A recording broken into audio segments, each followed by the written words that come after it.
What if I told you that the Bible describes two creatures so massive, so terrifying, and so powerful that God Himself uses them to show humanity just how small we really are? We are not talking about lions or bears. We are talking about monsters. One that dominates the land with bones as strong as iron, and one that rules the chaos of the ocean, breathing fire and crushing ships.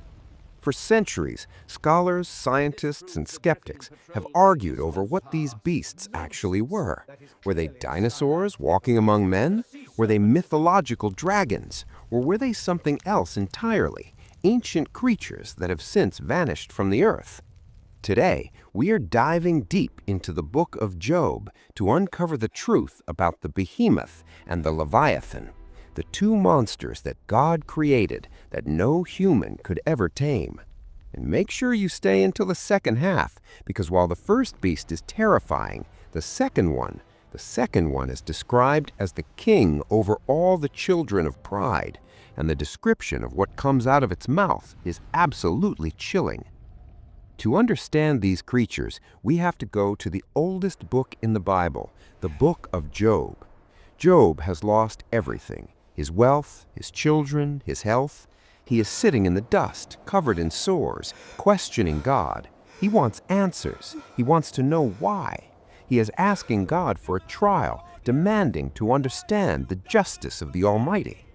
And eventually, God answers. But He doesn't answer with a theology lesson. He doesn't give Job a list of reasons. Instead, God takes Job on a tour of the universe. He asks Job, "Where were you when I laid the foundations of the earth?" God points to the stars, the weather, and the wild animals. But then the conversation shifts. God decides to show Job the absolute pinnacle of His physical creation. He points Job's attention to two specific beasts, creatures that represent raw, untamed power. God says in Job chapter 40, "Look now at the behemoth, which I made along with you." Look now. Imagine the scene. God is directing Job's eyes to something massive standing in the distance. The name Behemoth is actually a plural form in Hebrew, often meaning the beast of beasts or the supreme beast. It implies a creature of magnitude and majesty that cannot be compared to anything else. God describes it like this: "He eats grass like an ox. See now, his strength is in his hips, and his power is in his stomach muscles." Now, for years, modern footnotes in your Bible might suggest this is a hippopotamus or an elephant.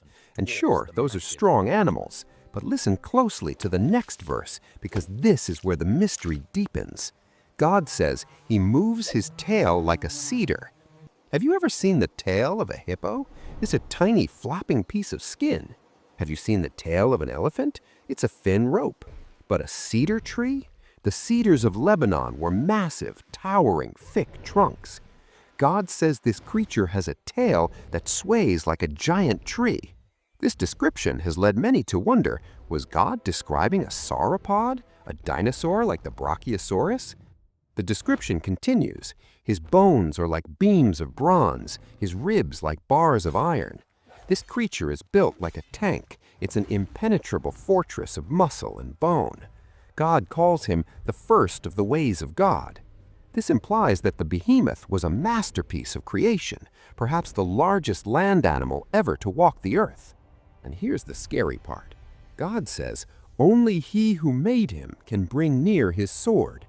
This means humans have zero chance against the behemoth. You cannot hunt it, you cannot trap it. If you saw this thing in the wild, you wouldn't fight it, you would run. It lies under the lotus trees, hidden in the reeds of the marsh. It drinks up a river without rushing. It is confident even if the river Jordan gushes into its mouth. It is completely unbothered by the forces of nature that would drown a human. But if the behemoth is the king of the land, the undisputed heavyweight champion of the earth, what is happening in the water? If you think the behemoth sounds dangerous, the next creature takes the horror to a spiritual level. In Job chapter 41, God turns Job's attention to the ocean, to the dark, chaotic depths, and He introduces the Leviathan. God starts with a rhetorical question. Can you draw out Leviathan with a hook or snare his tongue with a line which you lower? The immediate answer is no.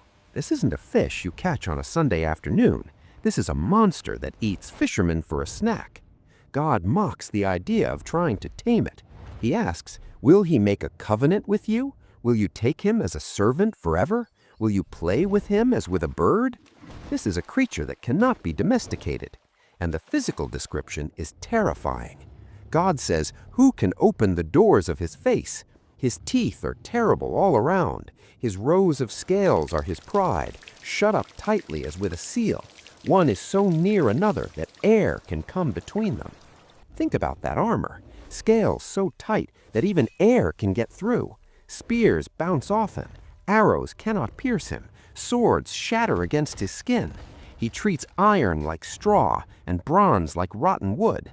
He is the ultimate armored kank of the ancient world. But here's the hook that shocks everyone who reads it for the first time. The Bible describes this creature with abilities that sound impossible. Job 41 verse 18. His sneezings flash forth light, and his eyes are like the eyelids of the morning.